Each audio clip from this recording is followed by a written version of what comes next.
The area that became Waldo was originally known as Pleasant Run for about a decade before the arrival of the Union Pacific Railroad.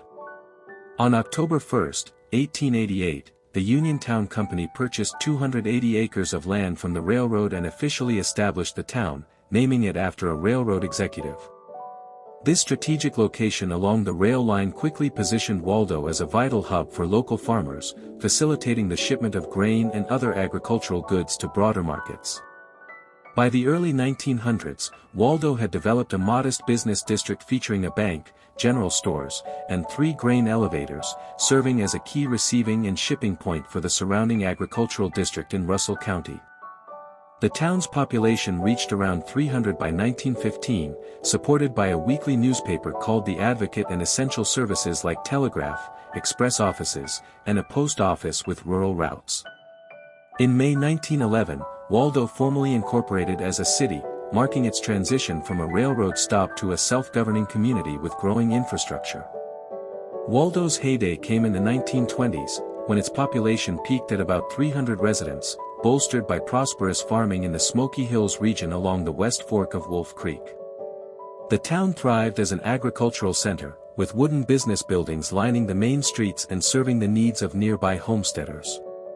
This era also saw cultural touches, such as annual Independence Day celebrations after the harvest, which continue as a tradition today, fostering community spirit amid the rural Kansas landscape.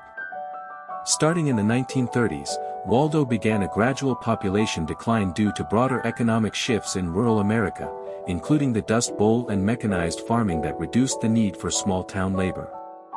U.S. Census figures reflect this trend. 279 residents in 1930 dropped to 178 by 1950 and 75 by 1980.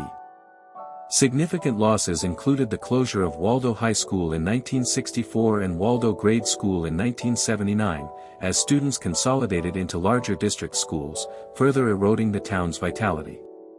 The abandonment of the Union Pacific Rail line through Waldo in 1993 severed its last major transportation link, accelerating the shift to a quiet, rural village with a 2020 population of just 30.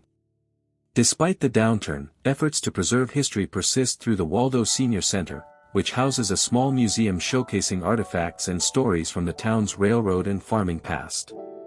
Today, Waldo remains a tight-knit community along U.S. Route 281, embodying the resilient spirit of small-town Kansas with its annual events and fading wooden structures that inspire local artists.